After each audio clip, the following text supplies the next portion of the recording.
Hello. Well, I said I will not record or write down anything any longer because um, I want to enjoy my papers for myself, and that doing that I don't have to worry about views or making sure everything's right. This is not going on YouTube. This is because as I was ending the Trump stuff on my Facebook, I discovered in my old blogger group two stories. One, the Scholastica story with Xavier Kama, which I'm going to do over in this new uh, time distortion era I'm going to do. And the other story, to from Fordaria, from Utopia to Fordaria. Now, the Utopia stories come from the flawed story that's ancient history. Is based off not the distortion of the third universe, but it's a story in that like another time distortion because all these outside stories outside the three main universe stories are like time distortions and alternate realities.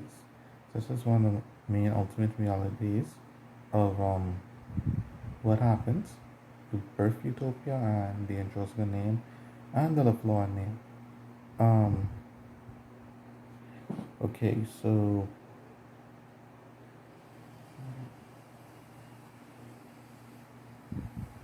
I started with um,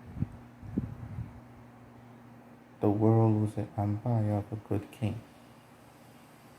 It was nameless back then, and this king had two royal assistants, Shermanica and Battalica, who was a double sword wielding hero, similar to Bay, and Shermanica was, evil. And during the time when the great king was sick, he did not know children, because the Shermanica ensured when he served as king that he remained um, stated, or whatever the term is, when you can't produce, your sperm can't produce anything. So make sure of that so when he died, he'll quickly gain ranks and take the world for himself. Now, Godolphin did not do this at the time, right? And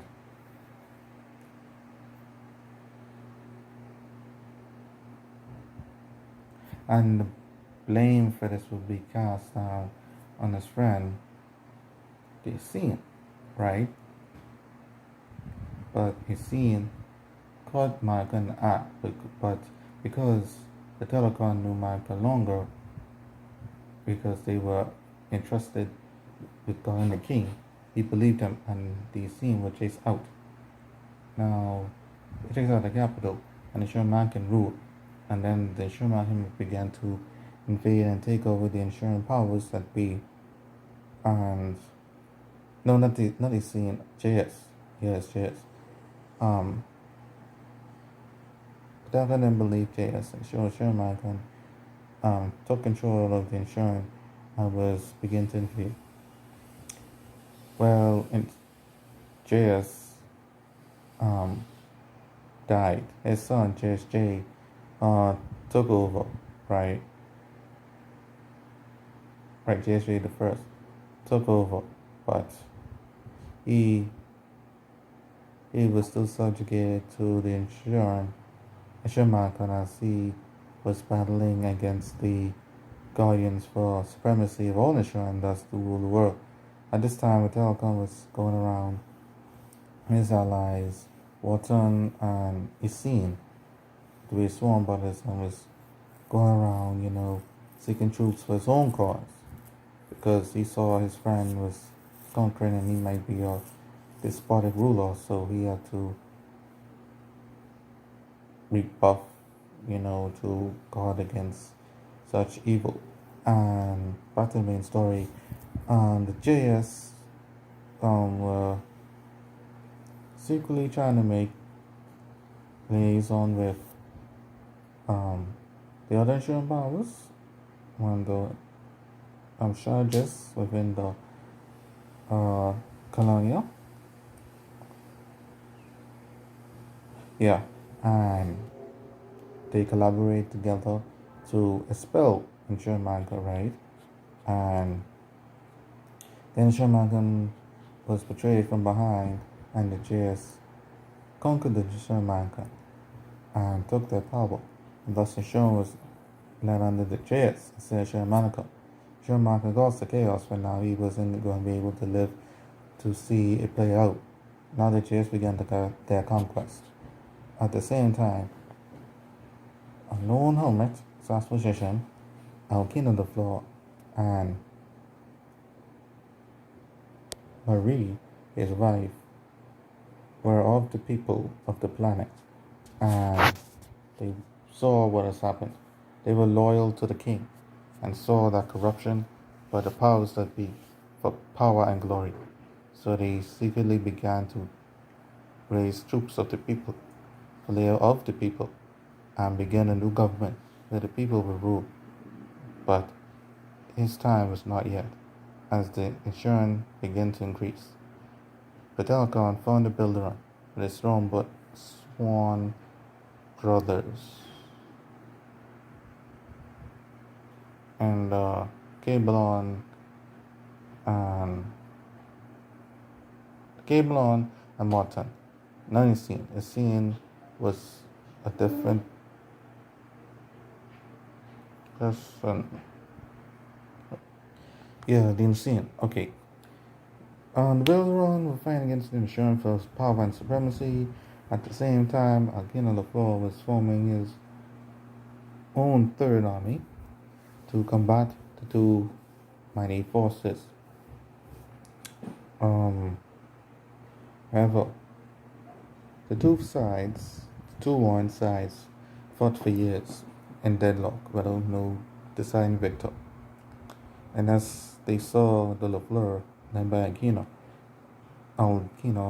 rising, the two who were formerly, allies, and Petalcon being the friend of JS's father, JS's father, JS,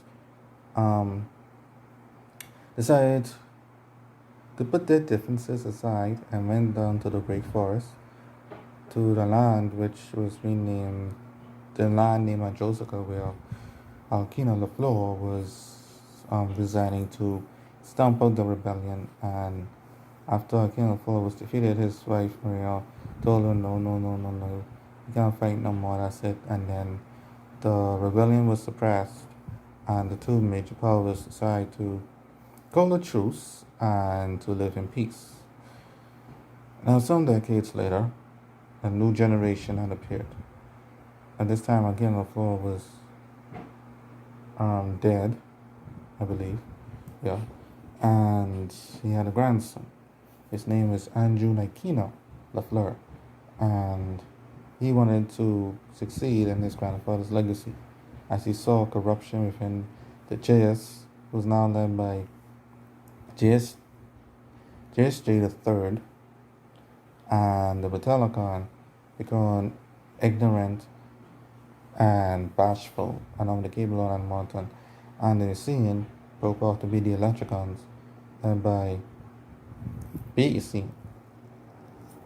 BEC and Electricons BEC was a strong, mighty warrior, independent, but he was being discriminated against by the other Builderon because they wasn't a part of the original three brother clan or some other disargument. It was during this time of great confusion, a time that Andrew LaFleur decided to rise up a squad and to challenge both of these clans. So he married, he still loves Eileen LaFleur, and got Moron, Grayton, Yadon, bunch of officers, and and started to build up an army, right? And and he had to go out on the far end, on the other side of the planet, to his cousin, Devlin LaFleur, who was a conqueror in his own right, who had conquered the composition and taken over their lands and became chief. Andrew wanted to unite all their family powers into a strong alliance to take the world and free it from tyranny, corruption of the Bilderun and the Insurance. But Devlin was like, no, no, no, I straight here. So he had to go and face his cousin. Seeing the overwhelming numbers his cousin had, Andrew, using his strategy and moron, navigated the area just months prior, knowing all the shortcuts and digging holes in various places, taking bases and disabling weapons, and was able to get his cousin and defeat him with ease. Devlin, seeing that Andrew must have had godlike foresight, decided to surrender. Thus, the family was united, and a whole other side of the planet, a whole continent away from the main continent where everyone else was, belonged to LaFleur. So he named his army the Androsgan Army after the alliance which his grandfather raised. And he set sail, building up his forces and building up a navy to go and invade. However, his forces, LaFleur, will have to deal with the Jayas. But if they deal with the Jayas and the Bilder at the same time, their efforts would be futile. So Andrew LaFleur made an arrangement with the Electricons and promised them independence in a new world which they would build if they would rebel against the Bilderun and distract them while they attacked the Jayas. Beeseen agreed to this because, hey, he wanted an excuse to gain independence from the Bilderun enemy. Now he has an ally to his back. And so there was a rebellion within the Bilderun. The Jayas saw this and was stunned. They thought the Bilderun was united. Something happened. And then, on the opposite shore, the Androsgan forces arrived, and Jayas Jay III and his son and his family registered the LaFleurs, and a bloody war for supremacy and independence had finally begun.